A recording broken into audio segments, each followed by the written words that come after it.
Hey guys, welcome back. Quick update for you. Just got a new camera in today, so I wanted to give it a little whirl, show you what it's all about. Let me take you down here and show you. There we go. This is the Drift. It's the Drift HD170. Just got it in today. Been messing about with it for about half an hour. Haven't even read the instructions yet. So I just wanted to show you real quick. Got it all out of the box. Yeah, initial impression. It's really lightweight. I mean, this thing is so light. It's ridiculous. That weighs exactly the same. In fact, yeah, it weighs the same as my BlackBerry, easily. Same weight. It's massive. It's very rugged. It's just practically almost rubber all the way around. 170 degree wide angle lens, which has an absolutely humongous field of view on it, field of vision. The menu, very easy to use. It's driven by these three buttons here and that button there. Pair it up with the remote control, which already is out the box. It works wonderful. Couple of little niggles already. Battery and memory card go in there. Don't know where you can see that. This thing here is your battery. There's your memory card. A few things that I really don't like about this camera already. You can't get the SD card in and out with the battery in place unless you've got a screwdriver or something to poke down in there. You can't do it with your fingers. You have to pop the battery out in order to get the memory card in and out. But no big deal. My biggest concern is, given the cost of this camera, now this is a very expensive camera. Now, considering it's just made of plastic and rubber, manufacturing costs for this are going to be nowhere near the retail cost. Now, given that this is almost a £400 camera, tight-fisted sons of bitches do not give you a memory card to go with it. That, in my mind, is really stingy. I mean, alright, I've got my own memory card. I've got a 16 gig class 10 card, which are a bit expensive. They're 60 quid. But you get the all the other cameras you buy. I mean, for example, this Panasonic I'm filming with, they give you a memory card with it.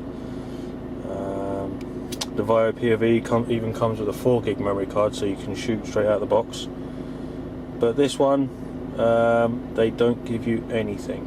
Just literally a battery, some cables, small bag of mounts, and that's your lot. And a USB cable to download the videos with. You don't need any software with this. There is no software that comes with it. It seems to just be plug it in and download straight to your PC. So that's good, no software required. But yeah, I'm really cheesed off that there's absolutely no memory card with this at all. That is really stingy. But anyway, let's take it for a drive and see what happens. So I'm off to the model shop now, because I broke my mentor. So I'm going to go and see if I can get some help from the local guys at the model shop. So let's take it on the road and see how it performs.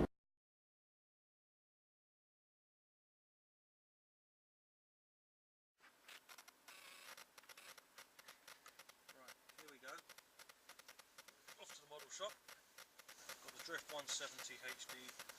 It's sitting loose on the dashboard, but I've managed to pin it down using the mounting bracket for my satellite nav. So hopefully it will stay in place. But let's see how the footage comes out.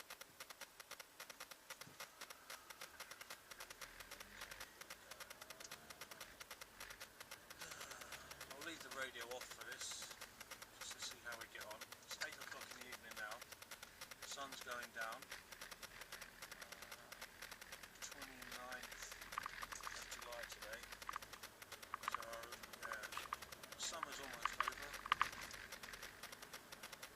Yeah, I'm very impressed with the camera so far. Especially how lightweight it is. It is a lot bigger than I expected. It is literally the size of your hand in a square. It's quite chunky, but I like the shape of it. It's quite aerodynamic, so I shouldn't have any problems fitting it onto any of my planes. Plenty of Velcro, and it'll be good. Let's see how it handles the sun in its face. I know the V.I.O POV would have absolutely freaked out when you face it at the sun. It was absolutely horrendous. So let's see if this drift handles that any better. I'll play it back later. Dickhead fucking Range Rover. It's real knockhead to drive around here.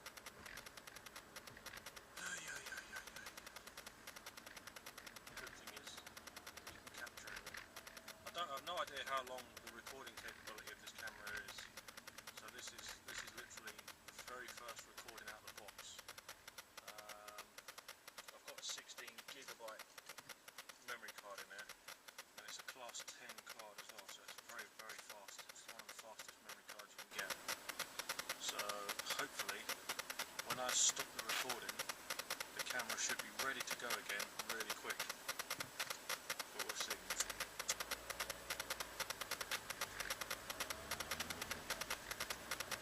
Okay, at the moment I've got all the windows closed. I've got the air conditioning on, no radio on, and I've set the microphone level. The Drift HD has adjustable microphone, so you can set the level of the microphone, which is actually quite nice, because if you're in a really noisy environment, the last thing you want is for it to pick up everything at absolutely full blast. So I've got the microphone set at normal volume, so I'm just going to open the window for a few minutes and we'll see how that sounds once we play it back later for sensitivity. There we go, it's quite noisy now.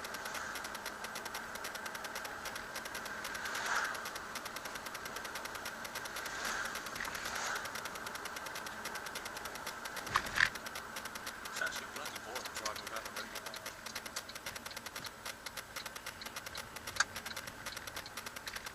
Hopefully we get to the model shop and get this plane fixed. So I can take my A-test on Sunday. I wonder how loud the clicking of that indicator is going to come out in the video. V.I.O POV couldn't even pick that up at all. I know when I took the V.I.O POV for a road test, the sound on it kept dropping out completely.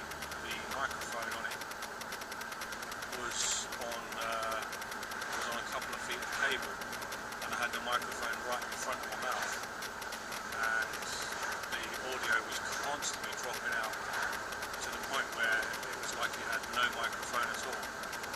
So I'll be highly impressed if this one's picking up everything I'm saying. If not, then I'm just sitting here wasting my breath, chatting away to myself, and no one else in the world is ever going to hear it. But we shall see.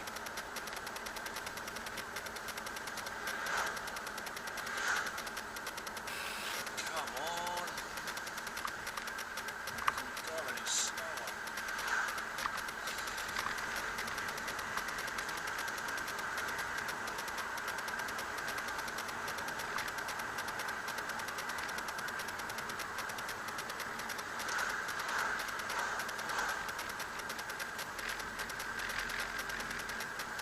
I do, however, like the fact that on the drift,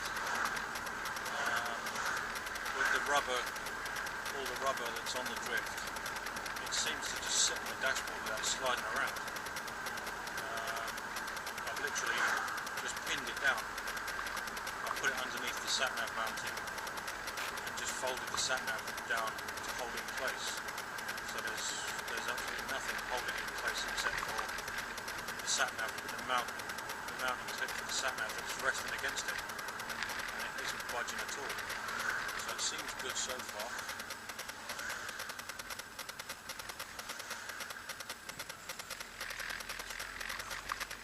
Not really a roundabout, more of a straight over about. One thing I do like as well, while it's recording, it turns the screen off, so it saves your battery. You can adjust the screen timeout on it, you can adjust all sorts of timeouts on it. It's also got a rather nice feature where you can set it in continuous photograph mode, which is good because for radio control flying, previously to achieve that you would need something like, what are those crappy cameras called that everyone goes nuts for? I forget the name of it now. The Acme things. Flycam, yeah. Previously you'd need something like a Flycam. To me those things are just rubbish, absolute garbage. You know, 100 quid for a camera that shoots at such rubbish resolution. It takes crappy pictures.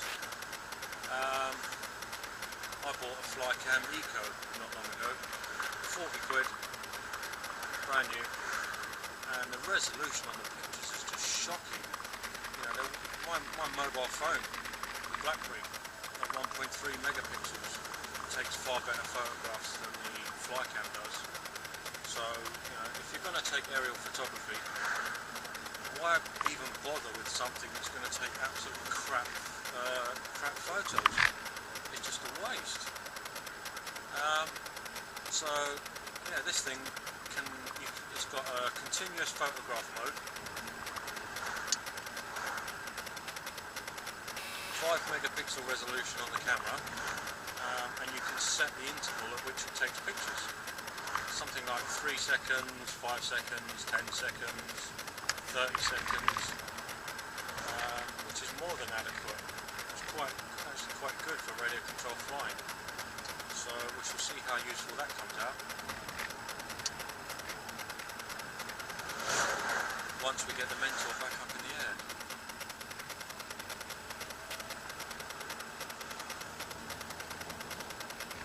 Right, let's close the window. There we go, nice and quiet again. Put the radio on to see how it picks that up with the sound. But the council, it's a completely different council to the housing. Yes, I know, I listen to LBC. Boring. The Council Environmental Health Department conferred on a building Probably because I'm getting old. downstairs. I wonder how bright those brake lights up here in the camera. I think that might be part and parcel of what people have to put up with. Right, so far we've been going for 10 minutes or so. Halfway to the shop now.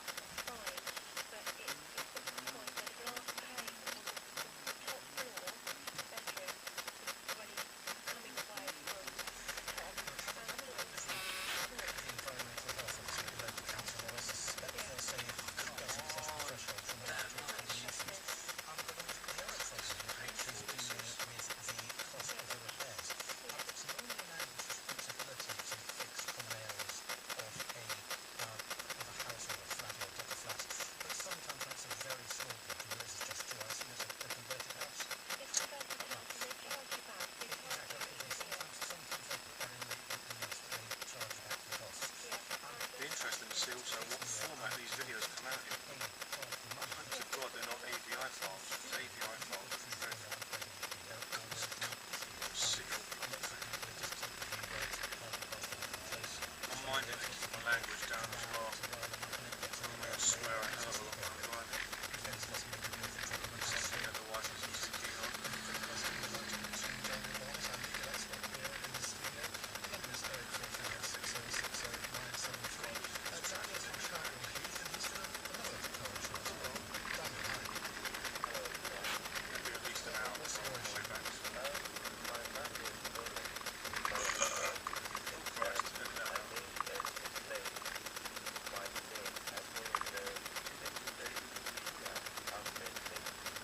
The other thing I like as well on the Drift is that there's a little red line on top so you can see that it's recording. That's quite nice. So everything goes off, the screen goes off, and it's got the red light on the actual button so you can see that it is on and it's recording. Something which the Sony PM wide cameras don't have. When they're recording, although when they're recording the screen's on the whole time. Unless you've got it set to time out, which I do. So yeah, straight out of the box, this thing, battery straight in, battery was half charged. So it'll be interesting to see what's durability we get out of half a battery charge. Is that right? I'm not particularly looking for longevity. Yeah. I don't really care how long the battery lasts, as long as it goes for a few hours. Did you send the insurance company the correct keys That's to the enough van to do or the plenty wrong of keys? RC recording. But they're saying they were the wrong keys. How did the insurance company know that? 8 now.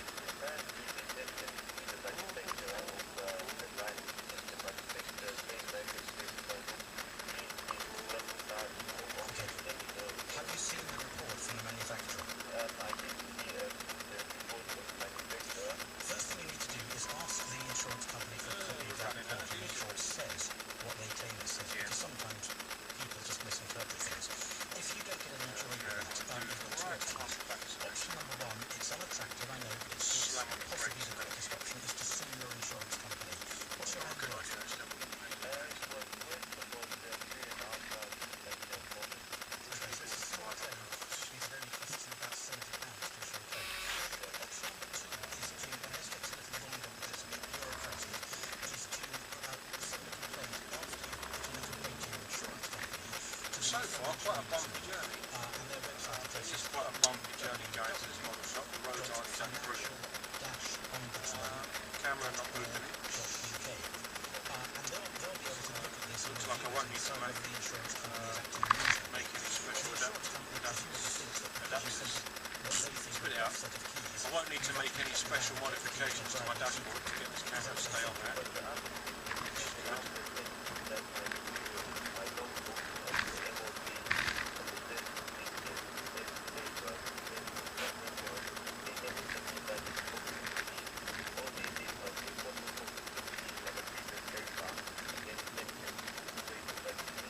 Now that doesn't surprise me because their words that if you sue them, those keys that they say are the wrong keys are going to go missing, and they want to keep those keys to defend any claim that you bring. Then they say they must either sue them or contact the insurance ombudsman, the financial services ombudsman.